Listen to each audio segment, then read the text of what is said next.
नमस्ते। ओशो ज़ेंटारो के इस एपिसोड में हम बात कर रहे हैं कार्ड ऑफ पॉलिटिक्स की। और कार्ड ऑफ पॉलिटिक्स को हम कंपेयर कर रहे हैं राइडर वेट के कार्ड 7 ऑफ सॉर्ड्स के साथ। 7 ऑफ सॉर्ड्स एक बहुत इंटरेस्टिंग कार्ड है राइडर वेट का। थोड़ा बहुत पहले 7 ऑफ सॉर्ड्स को समझेंगे।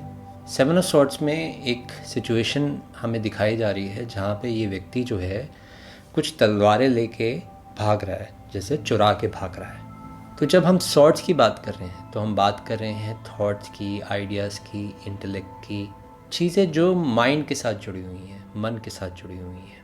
तो जो मेरे देखे जो इंटरप्रिटेशन है इस कार्ड का वो ये कि ये व्यक्ति जो है किसी का थॉट, किसी का आइडिया चुरा के भाग रहा है। ये व्यक्ति अपने आप को बहुत चालाक समझता है कि ये जो आइडियाज़ हैं और ये जो थॉट्स हैं इसको जो है वो क्लेम कर पाएगा, इसको जो है वो अपना नाम दे पाएगा। लेकिन कोई भी थॉट वो आपका तब तक नहीं हो सकता जब तक कि आपने उसको जो है अपनी लाइफ में उतार नहीं दिया है, जब तक कि आपने उसको जीना नहीं शुरू कर दिया है। तो थॉट चाहे किसी का भी हो, आइडिया चाहे किसी का भी हो, अगर वो आपका जो है हड्डी मांस मज्जा नहीं बन रहा, वो ब्लड एंड बोन्स नहीं बन रहा आपका, तो वो थॉट, वो आइडिया जो है वो आपका नहीं है। आपका हो के भी आपका नहीं है अगर आपने उसको जिया नहीं है, अगर आपने उसको जो है अपनी लाइफ में नहीं उतारा है। मेरे देखे जो है मन के जो विचार हैं वो किसी के नहीं होते। उनको वही क्लेम कर सकता है, उनको वही कह सकता है उनके हैं जो उनको जी रहे हैं। इसलिए बहुत इम्पॉर्टेंट है कि आप वो बात बोलें जो आप फील करते हैं, जो आप जीते हैं, जो आप अपनी लाइफ में जो है उतारते हैं। वो बात जो अभी आपकी लाइफ में नहीं घटी है, वो बात जो आपकी नहीं है, वो हमेशा उधार रहेगी। असली बात वही है जो आपके अनुभव से आए, जो आपके जीवन से आए।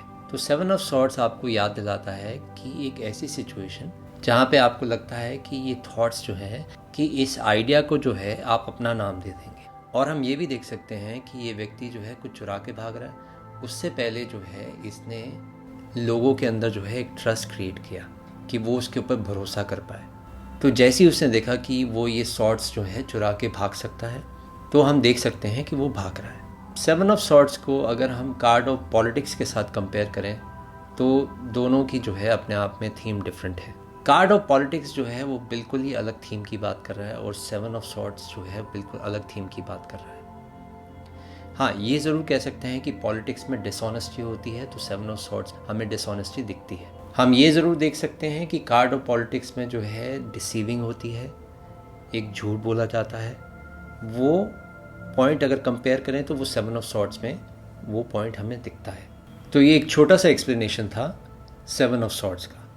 अब हम बात करते हैं द कार्ड ऑफ पॉलिटिक्स की। कार्ड ऑफ पॉलिटिक्स में हम देख सकते हैं कि एक व्यक्ति ने मुखौटा लगा रखा है और ये पॉलिटिशियन का चेहरा है कि आगे जो है उसने अपना जो चेहरा लगा रखा है वो एक हैप्पी फेस है, एक इनवाइटिंग फेस है। लेकिन पीछे जो है उसकी असलियत दिख रही है। पीछे हम देख सकते हैं एक ऐसा चेहरा है जो कि बहुत घिनौना है। लेकिन अगर हम पॉलिटिक्स को देखें, अगर हम पॉलिटिक्स को समझें, पॉलिटिक्स में जो व्यक्ति इन्वॉल्व है वो व्यक्ति, उसका कोई असली चेहरा नहीं होता। वो एक बहुत ही एक अनकॉन्शियस एक स्टेट दिखाई है। पॉलिटिक्स का मतलब क्या होता है? पॉलिटिक्स का मतलब होता है कि आप दूसरे के ऊपर जो है रूल करना चाहते हैं, उसको इन्फ्लुएंस करना चाहते हैं, उसके लीडर बनना चाहते हैं। आप चाहते हैं कि लोग आपको फॉलो करें, लोग आपको सुने, कि आपकी इम्पोर्टेंस हो। तो पॉलिटिक्स जो है एक मन का एक जो है डिटेरियोरेटेड जो है रूप है, मन की एक नेगेटिव स्टेट है कि जब आप दूसरे के ऊपर रूल करना चाहते हैं, जब आप दूसरे को कंट्रोल करना चाहते हैं, जब आप चाहते हैं कि दूसरे आपके अकॉर्डिंग चलें, दूसरे आपको सुने। तो जिसको हम पॉलिटिशियन देखते हैं, ये वो व्यक्ति है जो आपके सामने जो है एक बहुत फ्रेंडली फेस लेके आता है, जो आपके बीच में रहता है, जो आपके पैर दबाता है, जो आपको अच्छे अच्छे वादे करता है। लेकिन वो सिर्फ एक झूठ होता है। असली पर्पस यही होता है कि कैसे जो है उसको गद्दी मिल जाए, कैसे जो है उसके हाथ में पावर आ जाए। तो शुरुआत तो वो पैर दबाने से करता है, लेकिन धीरे धीरे जो है गला दबाने तक पहुंच जाता है। और सबसे बड़ी बात यह है कि इन लोगों को हम ही पावर देते हैं, आप ही इनको जो है पावर देते हैं और ये आपके लीडर्स बन जाते हैं। गुरु ओशो पॉलिटिक्स के बारे में कहते हैं कि जो भी लोग पॉलिटिक्स में इन्वॉल्व हैं ये सब बीमार लोग हैं। ये लोग अपने स्वास्थ्य से बहुत दूर हैं, ये अपने स्वार्थ से बहुत दूर हैं। मैं स्वार्थ वर्ड का यूज़ कर रहा हूँ क्योंकि स्वार्थ जो वर्ड है उसका जो असली मीनिंग है बहुत कम लोगों को पता है। स्वार्थ का अर्थ होता है स्वयं का अर्थ। तो जो स्वयं के अर्थ को समझता है वो अपने में जो है समाता है। उसकी ऊर्जा किसी और को कंट्रोल करने में नहीं लगती, उसकी ऊर्जा जो है खुद को नियंत्रण करने में लगती है, खुद को एक दिशा देने में लगती है, खुद की लाइफ को जो है एक सुंदर बनाने में लगती है। तो वो ये भी बोलते हैं कि पॉलिटिक्स जो है इतनी ज़्यादा इम्पॉर्टेंट हो गई है क्योंकि हमने उसको जो है बहुत ज़्यादा इम्पोर्टेंस दे दी है। पॉलिटिक्स में कोई अगर व्यक्ति आता है तो उसको निस्वार्थ भाव से जो है उसमें आना चाहिए, और वो निस्वार्थ भाव से वो तभी आ पाएगा जब उसको दिखेगा कि उसको जो है कोई इम्पोर्टेंस नहीं मिल रही है। तो इम्पॉर्टेंट ये है कि जो पॉलिटिक्स है, जो राजनीति है, उसको जो आपने इतना ज़्यादा जो है इम्पोर्टेंस दी है, उसकी इम्पोर्टेंस जो है आपके लिए ख़त्म हो जानी चाहिए। और अब तक जो है पॉलिटिक्स में वो लोग जाते रहे जो किसी भी ढंग से क्रिएटिव नहीं है, जिनकी लाइफ में कोई स्पार्क नहीं है, जो किसी भी तरह का कोई क्रिएटिव वर्क नहीं कर रहे हैं। ये ना पेंटर हैं, ना राइटर हैं, ना साइंटिस्ट हैं। इनके अंदर जैसे कोई कला नाम की कोई चीज़ ही नहीं है।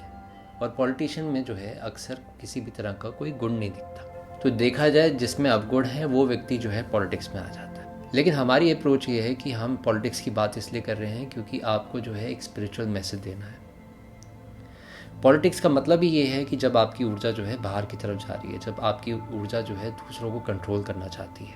लेकिन जब हम बात करेंगे स्पिरिचुअलिटी की, जब हम बात करेंगे एक आध्यात्मिक व्यक्ति की, उसकी ऊर्जा जो है बाहर की तरफ नहीं जाएगी, उसकी ऊर्जा जो है भीतर की तरफ जाएगी। मैं ये नहीं कह रहा कि पॉलिटिशियन नहीं होना चाहिए, होना चाहिए, उनकी भी अपना एक रोल है।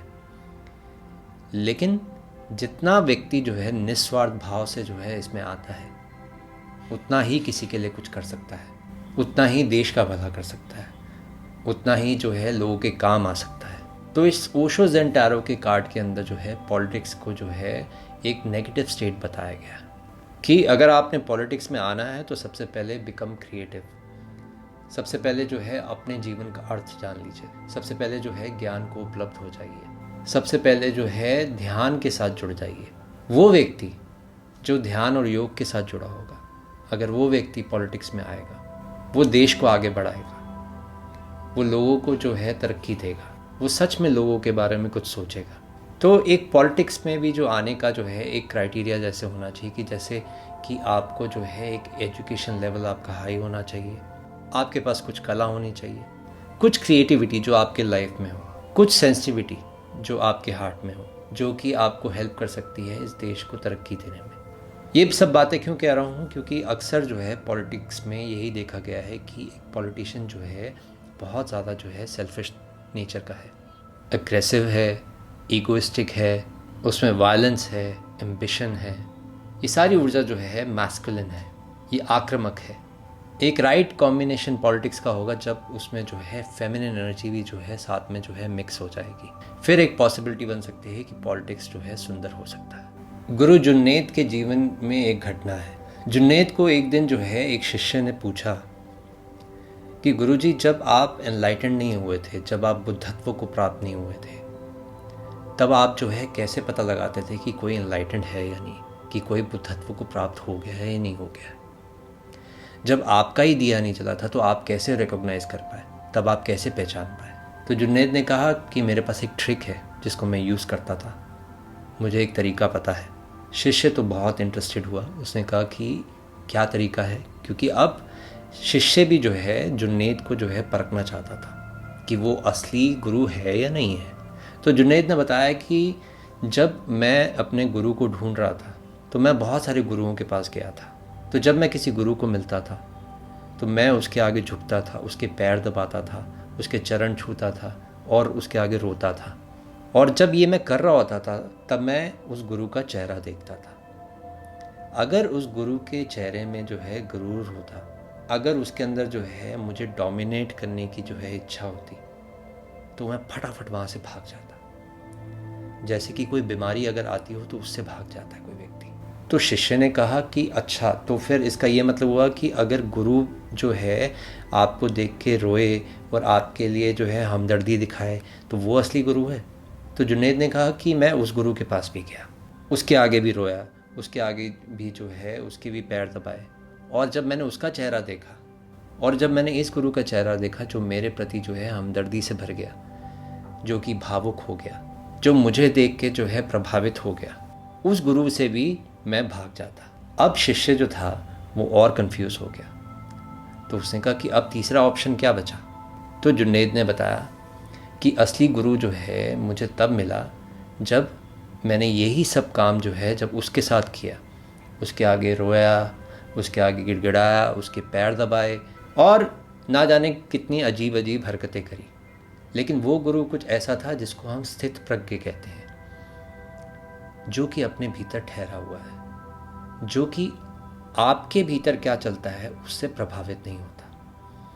आप चाहे रोएं, चिल्लाएं, हंसें, चाहे उसके पैर पड़ें, कुछ भी करें, लेकिन वो अपने भीतर जो है स्थित रहता है। फिर जुनैद ने उस शिष्य को यही राज बताया कि वो असली गुरु है, जो कि हमेशा स्थित रहता है अपने भीतर। ये असली गुरु की पहचान है। तो जितना आपके भीतर जो है ये स्थिति प्रज्ञ की जो स्थिति जो है आपके भीतर घटनी शुरू होती है कि आप अपने भीतर जो है ठहरना शुरू हो जाते हैं, उतना जो है आपका जीवन सुंदर हो जाता है। और आपका जीवन जब सुंदर होना शुरू होता है तो आपके आसपास के लोगों को उसकी महक आनी शुरू होती है। आपके आसपास के लोग जो हैं ट्रांसफॉर्म होना शुरू हो जाते हैं, बदलना शुरू हो जाते हैं। और ये काम जो है पॉलिटिक्स की पावर के साथ नहीं हो सकता। जब आप दूसरे को पोजेस करना चाहते हैं तब नहीं हो सकता, जब आप दूसरे को कंट्रोल करना चाहते हैं तब नहीं हो सकता। एक सिंपल वे से हो सकता है कि जब आप बियॉन्ड पॉलिटिक्स चले जाएं, जब आप अपने भीतर स्थित हो जाएं, जब आप खुद हो जाएं, आपके होने में जो है दूसरों को आपकी एसेंस का पता चलेगा, आपके होने का पता चलेगा, जिससे उनके जीवन में भी फूल खिलेंगे। तो इस वीडियो का मैं यही अंत करता हूँ। Thank you so much for watching. नमस्ते।